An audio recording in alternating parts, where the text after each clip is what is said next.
فرعون سے بڑا کون بادشاہ تھا؟ فرعون سے زیادہ پاور کس کے پاس تھا؟ فرعون کا وہ بادشاہ تھا جو بڑے ناز سے کہتا تھا ارے میں مصر کا بادشاہ ہوں، هذه الانهار تجری من تحتها، یہ دریائے نیل میری حکومت میں رہتا ہے، یہ دریائے کلثوم میری حکومت میں رہتا ہے، یہ بڑی بڑی ندیاں میری سلطنت میں، میرے پاور میں، میری بادشاہت میں چلتی۔ فرعون وہ تھا، موسیٰ سے کہا وما رب العالمین، اے موسیٰ کون ہے تیرا رب؟ موسیٰ نے کہا اللہ میرا اللہ عرش پر ہے، ساتواں آسمان کے اوپر ہے۔ فرعون نے کہا یا حامان، اے حامان لاؤ ذرا سیڑھی لگا کر کے ایک محل بناتے ہیں، سیڑھی لگا کر کے ذرا دیکھتے ہیں موسیٰ کا رب دکھتا کیسا ہے۔ اللہ کا مذاق اڑایا فرعون، اللہ کا مذاق اڑایا، نبی کا مذاق اڑایا، چھوٹے چھوٹے بچوں کو مروا دیا، بنی اسرائیل کو ذلیل کیا، لیکن جب اللہ کا عذاب آیا تو وہی فرعون ندی میں ڈوب کر کے مر گیا، دریا میں ڈوب کر کے مر گیا۔ اور جب مرا قرآن کہتا ہے کم ترکوا من جنات وعیون وزروع ومقام کریم ونعمت كانوا فيها فاكهين۔ وہ لوگوں کو ذرا فرعون کو انجام کو دیکھو، بڑے بڑے محل تھے فرعون کے، آج سب کو چھوڑ کے چلا گیا، بڑے بڑے باغات تھے فرعون کو، سب چھوڑ کے چلا گیا، بڑی نعمتیں اس کے پاس تھیں، سب چھوڑ کے جانا پڑا۔ فما فذلك وأورثناها قوما آخرين، کل کا فرعون رہتا تھا، آج نے دوسروں کو اس کا وارث بنا دیا، اس کے محلوں میں کوئی اور رہنے لگا۔ فما بقت عليهم السماء والأرض وما كانوا منظرين، نہ تو فرعون کے اوپر کوئی رونے والا تھا، نہ زمین روئی نہ آسمان رویا، اور فرعون کو کوئی بہت نہیں۔ اللہ کی پکڑ جب آتی ہے بڑی سخت ہوتی ہے میرے بھائی بندہ، بچوں کو مارنے والا اسرائیل اور عورتوں کو مارنے والا اسرائیل، پورے شہر غزہ کو برباد کرنے والا اسرائیل، دنیا میں کون تھا جو اس سے پنگا لے گیا؟ دنیا میں کون تھا جو اسرائیل سے لوہا لے گا؟ مگر کہتے ہیں کہ اللہ کی لاٹھی میں آواز نہیں ہوتی۔ آج تصویر آ رہی ہے اسرائیل کی، اسرائیل جل رہا ہے، آگ کہاں سے آئی کوئی نہیں جانتا، درخت جل رہے ہیں، زمین جل رہی ہے، اور بلڈنگیں جل رہی ہیں، کروڑوں کی پراپرٹی جل کے راکھ ہو چکی ہے، کتنے لوگ مرے ہیں ابھی نہیں معلوم، یہ آگ کہاں سے آئی نہیں معلوم۔ ہم تو یہی کہیں گے اللہ ان ظالموں کو تو دنیا میں بھی ان کے حشر تک پہنچا اور آخرت میں بھی ان کے انجام تک۔ جب تک یہ پروگرام چلے گا آپ سکون سے بیٹھے رہیں گے۔ میں اپنی مجبوریوں کی وجہ سے، چونکہ مجھے جلدی نکلنا ہے آج، اس لیے عام طور سے اس وقت آپ کے سامنے تقریب کے لیے حاضر نہیں ہوتا ہوں، اگر حاضر ہوا ہوں، اور گھڑی کی چلتی ہوئی سوئی کا ایک ایک سیکنڈ بہت قیمتی ہے، مجھے بہت لمبا سفر یہاں سے بھی کر کے نکلنا ہے بائی روڈ، اس لیے بڑے ادب سے آپ سے گزارش ہے جلسے کا جو وقار ہے اس کو برقرار رکھیے، سکون سے بیٹھیے۔ جلسے میں آپ آئے ہیں، اس کو گھومنے پھرنے کا، مارکیٹ میں بیٹھ کر کے کھڑے ہو کر کے کھانے پینے کا، نظر بازی کا اڈا مت بنائیے۔ یہ پنڈال بنا ہے آپ کے لیے، علماء آئے ہیں آپ کے لیے، آپ کو سنانے کے لیے۔ آپ آئیے، دین کی باتوں کو سنیے اور پھر ان پر عمل کرنے کی کوشش کیجیے۔ اللہ تعالیٰ ہم سب کو اس کی توفیق عطا فرمائے، آمین۔ ہاں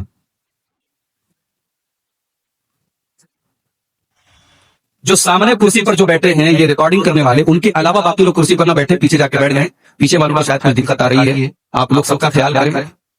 میرے بھائیوں، میں نے جو آیت کریمہ آپ کے سامنے پڑھی ہے خطبہ مسنونہ کے بعد، اس آیت میں اللہ تعالیٰ نے ایک حقیقت بیان کی ہے کہ کائنات میں جو بھی مصیبتیں آتی ہیں وہ ہمارے گناہوں کی پاداش میں آتی ہیں، ہمارے گناہوں کی سزا کی بات۔ فرمایا وما اصابکم من مصیبت فبما کسبت ایدیکم، میرے بندو تمہارے اوپر جو بھی مصیبتیں آتی ہیں وہ تمہارے اپنے ہاتھوں کی کرتوت کا نتیجہ ہے، تمہاری اپنی حرکتوں کا نتیجہ ہے۔ وَيَعْفُو عَنْ كَثِيرٍ، اور اللہ تمہارے سارے گناہوں کی سزا نہیں دیتا ہے، بہت سارے گناہوں کو تو معاف کر دیتا ہے۔ جتنی سزا دیتا ہے وہ بھی بہت کم گناہوں کی سزا دیتا ہے، سارے گناہوں کی سزا اللہ نہیں دیتا ہے۔ اگر سارے گناہوں کی سزا دے دے تو شاید کبھی زمین پر کوئی سانس لینے والا باقی نہیں بچے۔ میرے بھائیوں، گناہ، معصیت، نافرمانی، فسق و فجور جس کو شریعت نے کہا ہے، یہ بڑی ہی نقصان دہ اور بڑی ہی خطرناک چیز، اسی لیے گناہوں کو کبھی ہلکے میں نہیں لینا چاہتا۔ ایک انسان گناہ کا صدور اس سے ہو بھی جائے، انسان ہے، الانسان مرکب من الخطأ والنسیان، ہے تو ہم آدم کی اولاد، خطا اور نسیان ہماری فطرت میں شامل ہے، ہم سے خطائیں ہو سکتی ہیں، ہم سے بھول ہو سکتی ہے، لیکن خطا ہونے کے بعد، غلطی ہونے کے بعد انسان اگر اپنی غلطی پر ڈٹا رہے، اپنے گناہ پر ڈٹا رہے، اپنے گناہ کی وکالت کرے، اپنے گناہ کی دلیلیں دے، تو یاد رکھو میرے پیارے ساتھیوں، یہ ہمارے باپ آدم کی روش نہیں ہے، یہ ابلیسیت ہے۔ حضرت آدم علیہ السلام سے بھی خطا ہوا، جس جنت کے درخت کے قریب جانے سے اللہ نے منع کیا تھا، اور ایسا بھی نہیں کہ اس درخت کو کھانے کے بغیر آدم علیہ السلام کا کوئی نقصان نہ، آرام سے جنت میں رہ رہے تھے. اللہ نے جنت میں ہر قسم کی نعمتیں ان کو دے رکھی تھی، اور یہ بھی فرمایا تھا کہ اے آدم جنت میں تمہیں اللہ تعالیٰ ایسی نعمتیں دے گا لا تجوع فیہا ولا تعرا، نہ تو جنت میں تمہیں بھوک کا احساس ہوگا، نہ تم کبھی تمہارے بدن سے کپڑے اتریں گے، نہ تمہیں کبھی بھی بھوک کا احساس ہوگا، نہ کبھی تمہارے بدن سے کپڑے اتریں گے، اور نہ تمہیں کبھی پیاس لگے گی، نہ کبھی گرمی لگے گی. تمام قسم کی نعمتیں تم کو جنت میں مل رہی ہیں، بس ایک درخت ہے، پیڑ ہے، تم اس کے قریب نہیں جاتا. آدم علیہ السلام شیطان کے بہکاوے میں آ گئے، ہمارے باپ آدم بھی آ گئے، ہماری ماں ہوا بھی آ گئے، اور دونوں سے غلطی ہو گئی. قرآن کہتا ہے جب دونوں سے غلطی ہو گئی، انہوں نے جنت کی اس درخت کو کھا لیا جس کے قریب جانے سے اللہ نے منع کیا تھا. فَبَدَتْ لَهُمَا سَوْآتُهُمَا، تو سب سے پہلا نقصان یہ ہوا کہ دونوں ننگے ہو گئے. گناہ کا سب سے پہلا نقصان یہ ہوا کہ دونوں کے بدن سے کپڑے اتر گئے، دونوں کے بدن سے کپڑے اتر گئے، دونوں ننگے ہوئے. نقصان دیکھو گناہ کا. ہمارے باپ آدم ہماری ماں ہوا جنت میں ہے اور بدن سے کپڑے اتر گئے. قرآن کہتا ہے فَطَفِقَا يَقْصِفَانِ عَلَيْهِمَا مِن وَرَقِ الْجَنَّةِ، دونوں جنت کے پتوں سے اپنی شرمگاہ کو ڈھانپنے لگے. یعنی ننگا رہنا آدم کو گوارا نہ ہوا تو گوارا. ننگا رہنا یہ آدم اور حوا کی اولاد کی فطرت ہے، شیطان کی پلوں کی فطرت، یہ آدم کی فطرت نہیں، ہوا کی فطرت. جنہیں ننگے رہنے میں مزہ آتا ہے، جو سوشل میڈیا پر اپنی ننگی تصویریں ڈالتی ہیں، اللہ کی قسم ان کے اندر اسلام چھوڑ دو، ایمان چھوڑو، انسانیت بھی نہیں ہے. اگر آدم کی سچی اولاد ہوتے، اگر واقعی میں آدم کے طریقے پر ہوتے اور حوا کے طریقے پر ہوتے تو ننگے پن کو کبھی پسند نہ کرتے. آدم اور حوا دونوں جیسے ہی بدن سے کپڑے اترے، دونوں اپنی شرمگاہ پر. اللہ نے فرمایا آدم انہکما عن تلکما الشجرہ، اے آدم نے فرمایا کیا میں نے تم کو منع نہیں کیا تھا کہ اس پیڑ کے قریب نہ جانا، اور تم شیطان کے ساتھی بن جاؤ گے، شیطان کے دوست بن جاؤ گے. دونوں کو اپنی غلطی کا احساس ہوا، دونوں نے اللہ سے دعا کی ربنا ظلمنا انفسنا وان لم تغفر لنا وترحمنا لنكونن من الخاسرین. پروردگار سے غلطی ہو گئی، ہم نے اپنی جان پہ ظلم کیا. کیا دعا ہے، کیا ارے یہ نبیوں کی دعائیں جو قرآن میں آئی ہے، کبھی موقع ملے تو ان دعاؤں پر غور کرو کہ نبیوں نے کتنے پیارے انداز میں دعا مانگو.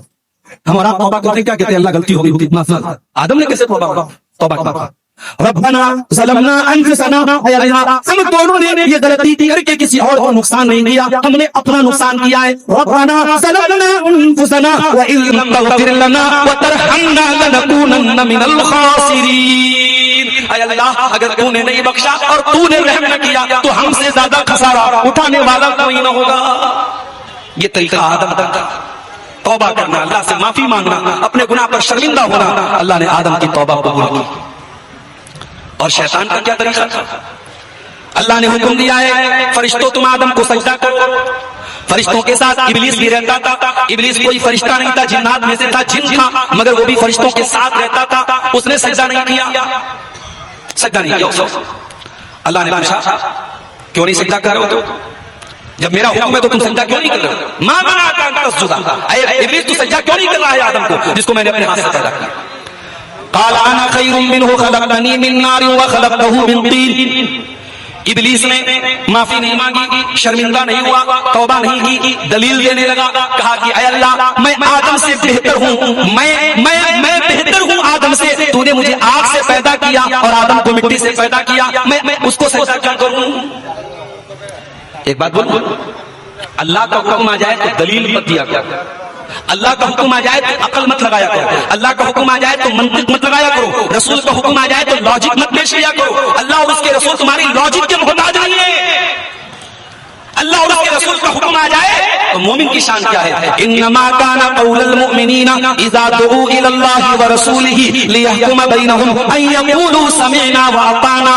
اللہ کا فیصلہ آ جائے، رسول کا فیصلہ آ جائے تو مومن کی زبان سے بس ایک ہی لفظ نکلنا چاہیے، ہم نے سن لیا اور مان لیا.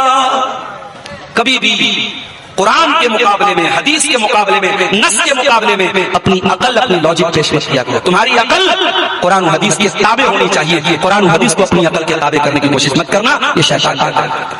ایک بات اور پتہ چلی، یہ جو ایگو ہوتا ہے جس کو ہندی میں اہنکار بولتے ہیں، اردو میں تکبر بولتے ہیں، یہ ایگو، یہ اہنکار، یہ تکبر، یہ اپنے آپ کو بڑا سمجھنا یہ ابلیس کا طریقہ ہے، یہ ابلیس کی سنت ہے. اگر کوئی تکبر کرتا ہے وہ یاد رکھے اس دنیا میں سب سے پہلے اگر کسی نے تکبر کیا تو ابلیس ہی.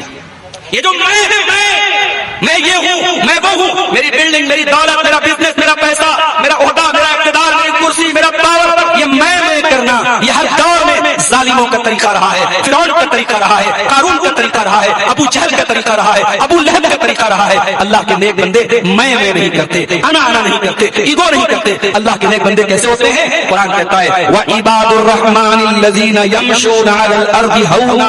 میرے نیک بندے وہ ہیں جو زمین پر نرم چال چلتے ہیں، جو زمین پر عاجزی کے ساتھ چلتے ہیں، تواضع کے ساتھ چلتے ہیں. ابلیس نے تکبر کیا، ڈھٹائی کی، ایک تو چوری اوپر سے سینہ زوری کی اور دلیل دینے لگے. اللہ نے کہا فخرج منها فإنك رجيم، نکل جا، آج سے تو ہماری رحمت سے، ہماری جنت سے تو نکل جا، اب تو قیامت تک رجیم رہے گا، مردود رہے گا، تیرے اوپر لعنت برستی رہے گی، پھٹکار برستی رہے گی. تو گناہ کا ہو جانا یہ بہت بڑی بات نہیں ہے میرے ساتھ، ہم انسان ہیں. گناہ کا ہو جانا یہ اتنی خطرناک بات ہے. گناہ کے بعد انسان کے دل میں توبہ کا خیال نہ آئے، انسان شرمندہ نہ ہو، یہ خطرناک بات ہے. اسی لیے قرآن ہمیں بار بار گناہوں کے سائیڈ افیکٹ بتاتا ہے، گناہوں کا نقصان بتاتا ہے. میرے پیارے ساتھیو، قرآن کہتا ہے وَمَنْ أَعْرَضَ عَنْ ذِكْرِي فَإِنَّ لَهُ مَعِيشَةً ضَنكًا وَنَحْشُرُهُ يَوْمَ الْقِيَامَةِ أَعْمَىٰ. جو ہماری شریعت سے منہ موڑتا ہے، جو ہمارے ذکر سے اعراض کرتا ہے، جو گناہوں کی دنیا آباد کرتا ہے، جو میری نافرمانی کرتا ہے، میری شریعت کو بھول جاتا ہے، وَإِنَّ لَهُ مَعِيشَةً ضَنكًا، ہم اس کی زندگی کو بے سکون والی زندگی بنا دیتے ہیں. اس کی زندگی میں چین نہیں ہوتا، اس کی زندگی میں سکون نہیں ہوتا. وَنَحْشُرُهُ يَوْمَ الْقِيَامَةِ أَعْمَىٰ، اور قیامت کے دن ہم اسے اندھا بنا کر کے اٹھائیں گے.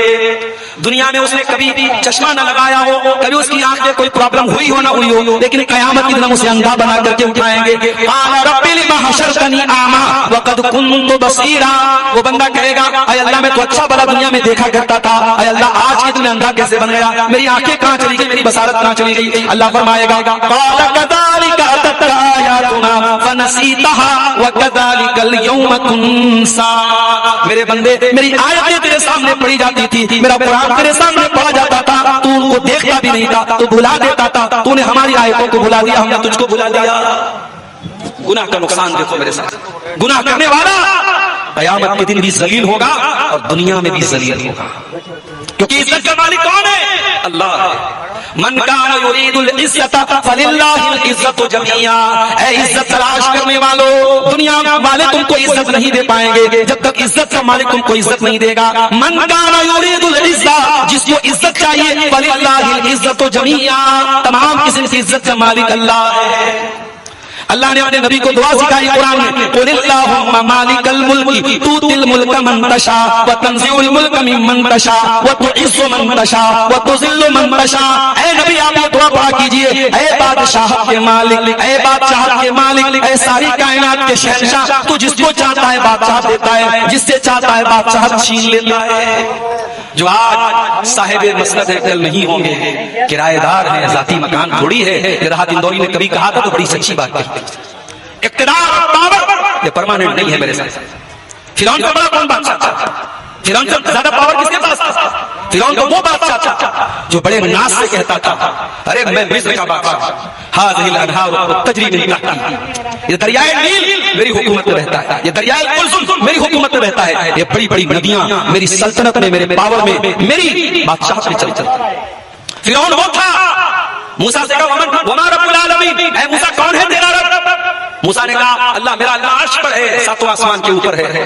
فرعون نے کہا یا حامان، اے حامان لاؤ ذرا سیڑھی لگا کر کے ایک محل بناتے ہیں، سیڑھی لگا کر کے ذرا دیکھتے ہیں موسیٰ کا رب دکھتا کیسا ہے. اللہ کا مذاق اڑایا تھا فرعون نے، اللہ کا مذاق اڑایا، نبی کا مذاق اڑایا، چھوٹے چھوٹے بچوں کو مروا دیا، بنی اسرائیل کو ذلیل کیا. لیکن جب اللہ کا عذاب آیا تو وہی فرعون ندی میں ڈوب کر کے مر گیا، دریا میں ڈوب کر کے مر گیا. اور جب مرا قرآن کہتا ہے کم ترکو من جنات وعیون وزروع ومقام کریم ونعمت کانوا فیہا فاکہین. او لوگوں ذرا فرعون کا انجام تو دیکھو، بڑے بڑے محل تھے فرعون کے، آج سب کو چھوڑ کے چلا گیا. بڑے بڑے باغات تھے فرعون کے، سب چھوڑ کے چلا گیا. بڑی نعمتیں اس کے پاس تھی، سب چھوڑ کے جانا پڑا. فما کذالک واورثناها